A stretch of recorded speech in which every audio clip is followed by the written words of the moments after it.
Hey guys, welcome to the Silver Report. Here we are, it's Tuesday, April 4th, 2017. We have gold currently trading at $1,255.80. Silver's trading at $18.36. And let's get right into some of the economic factors that will be playing a part into the price of precious metals. We had the Thomson Reuters Gold Survey come out for 2017. And it warned, actually, that there's volatility in the metals price that's going to continue. It also said gold production is going to start to taper despite another year of improved investing. We've seen that miners have just had a rally. Despite another year of improved price and gold price, we're going to continue to see gold production taper down. This goes back to some studies that have been put out recently describing the fact that we've reached peak gold, and that we reached peak silver back in 2015. And despite the fact that more mines are operating, more investment has been put into mines, despite the reason that the price has even risen in gold and silver, the production has been decreasing. And so gold prices are likely to remain very volatile in the near future. But we could definitely expect, and this is largely because it is as if gold has been the redheaded stepchild. Silver has been the redheaded stepchild, and so they've been pushed to the side. They've been pushed out of the limelight.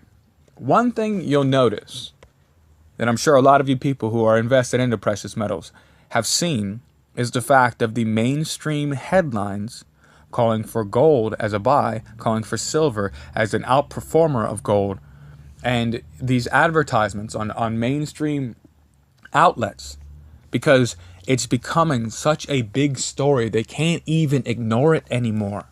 They can't even ignore it. And so it's still a beginner's market for a lot of people. You see, since the financial crisis, there was a massive move of wealth into gold and silver, and it remained at a highly elevated level. And what has taken place is a lot of this younger generation, they just don't have any money. They don't care to invest here or there, and some of the people that have been putting their money into the stock market because of these headline news are so excited about it. But there's also been this stunning bull market beginning for silver and gold.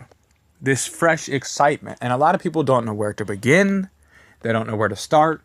They don't even know where to put their money. In fact, it's brand new for them. And they're also afraid, just because of past experiences and what has taken place in gold and silver. But this is going to solidify. We are in the age of the toxic headlines, the toxic Twitters. We are in the age of uncertainty. There are so many people, this consumer sentiment. Now think about something. When they talk about small business sentiment, it's at its highest level in 16 years. And yet, auto dealerships are small businesses as well. We see the construction is wobbling here or there, that the numbers are not solidly positive.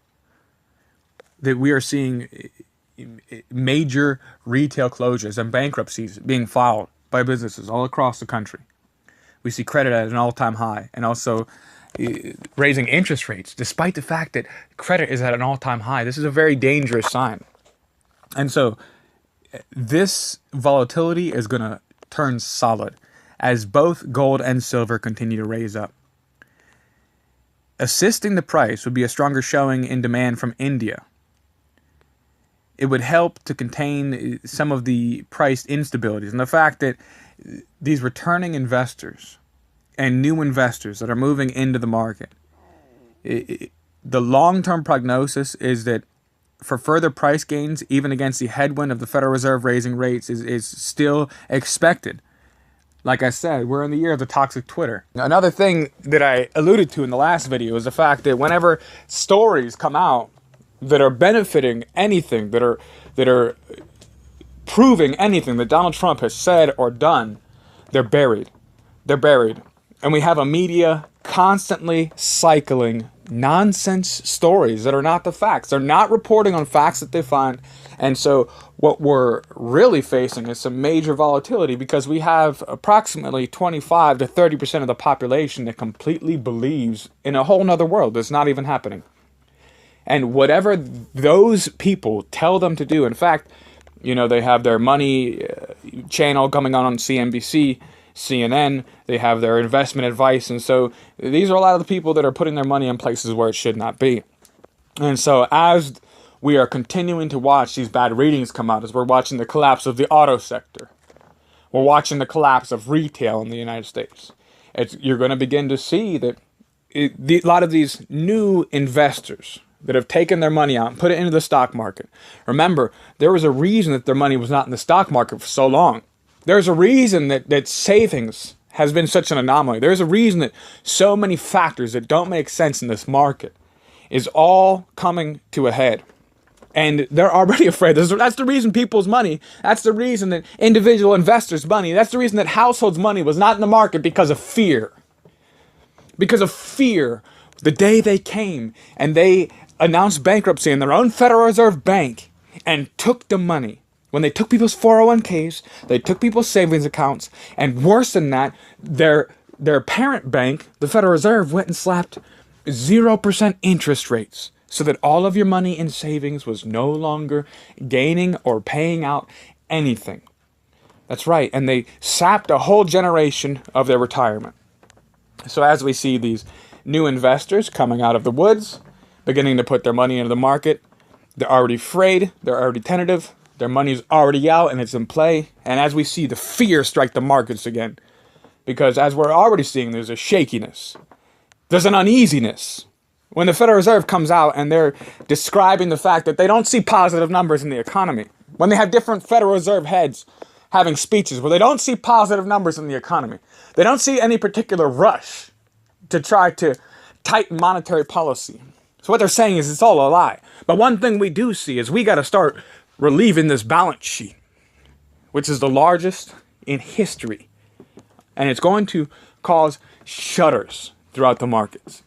And most of those new investors that have put their money somewhere, it's in play. It's good. We're going to see a return as we watch this massive market volatility begin to descend, which will turn into a stock market crash. It's inevitable.